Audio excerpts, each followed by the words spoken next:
নমস্কাৰ যিসকল ছাত্ৰী ইতিমধ্যে থাৰ্ড ৰাউণ্ডত চিট এলটমেণ্ট পাই গৈছে তেওঁলোকৰ ডকুমেণ্টছ ভেৰিফিকেশ্যন কেতিয়া হ'ব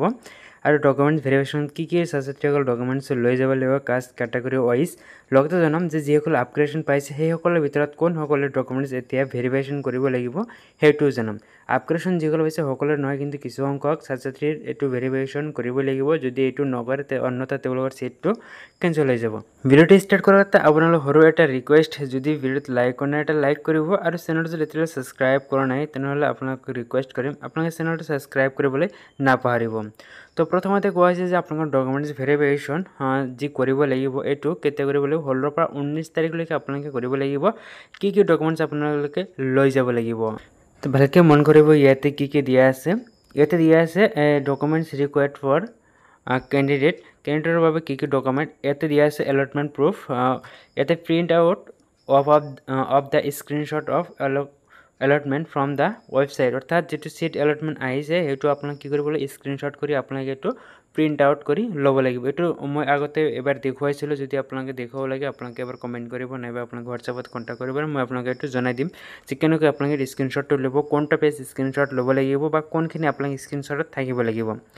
মেট্ৰিকৰ মাৰ্কশিট আপোনাক সাৰ্টিফিকেট এবিলাক ল'ব অৰ্থাৎ মেট্ৰিকৰ গোটেইখিনি আপোনাক লৈ যাব আপোনাৰ এডমিট হিচাপে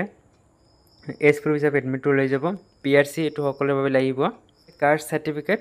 এসসি ওবিসি এমওবিসি টাই তেওঁলোকৰ বাবে এটো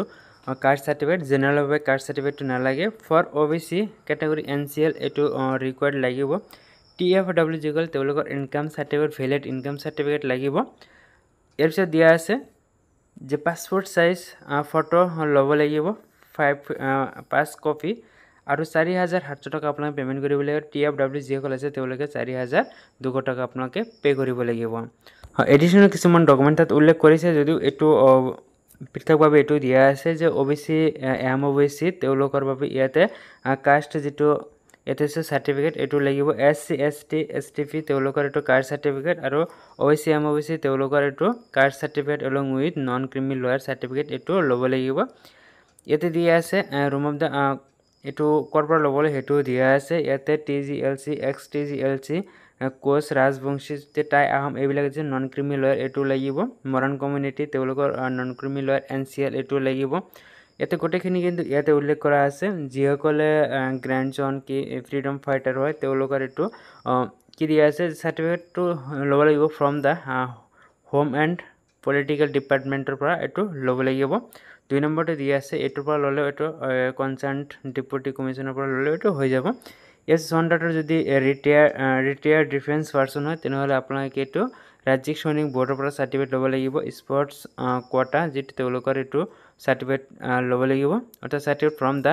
ডাইৰেক্টৰ অফ দা স্পৰ্টছৰ পৰা হ'ব লাগিব এনসিসি কোটা এনসিসিৰ যেটো সাৰ্টিফিকেট থাকে হেবিলাক থাকিব লাগিব এবিলাক বেছি সংখ্যক অলপ সংখ্যক ছাত্ৰী ইয়াতে থাকে সন্ডাটাৰ যদি সেন্ট্ৰাল গভৰ্নমেন্ট এমপ্লয়াৰ হয় তেনেহলে একেতৰ কি লাগিব ইয়াতে দিয়া আছে এবিলাক ছাত্ৰ নাই অলপ কেজন হতে দুই এজন হতে আছে এডব্লিউএছ থাকিলে ভ্যালিড আপোনাৰ সাৰ্টিফিকেট লাগিব আৰু টিডব্লিউএছ এটো এনুৱেল ইনকাম আপোনাকে থাকিব লাগিব তো এইখিনি কথা ইয়াতে উল্লেখ কৰিছে তো আপোনালোকে নিশ্চয় বুজি পাইছে যে আপোনালোকে কি ডকুমেণ্টছ লৈ যাব লাগিব এতিয়া আপোনালোকে জানি লওক যে আপগ্ৰেডেশ্যন পোৱা কোনসকলে যাব লাগিব যিসকল ছাত্ৰী আপগ্ৰেডেশ্যন পাইছে আৰু সিটটো তেওঁলোকে ফ্ৰিজ কৰিব বিচাৰিছে যে মই আৰু আপগ্ৰেডেশ্যন নলম মই যত পাইছো এতিয়া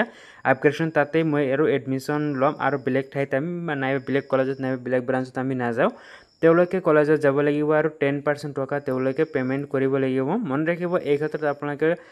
যেটো ডকুমেণ্টছ ভেৰিফিকেশ্যন ফিজিক্যাল হেতু তেওঁলোকৰ প্ৰয়োজন নহয় বুলি উল্লেখ আছে এটো তেওঁলোকে কৰিব নালাগে জাস্ট 10% তেওঁলোকে পেমেন্ট কৰিলে হল আৰু যিসকল ছাত্ৰী অলৰেডি আপগ্ৰেডেশ্যন কৰিছে আপগ্ৰেডেশ্যন পাইছে আকৌ আপগ্ৰেডেশ্যন কৰিছে তেওঁলোকে ডকুমেণ্টছ ভেৰিফিকেশ্যন কৰিব নালাগে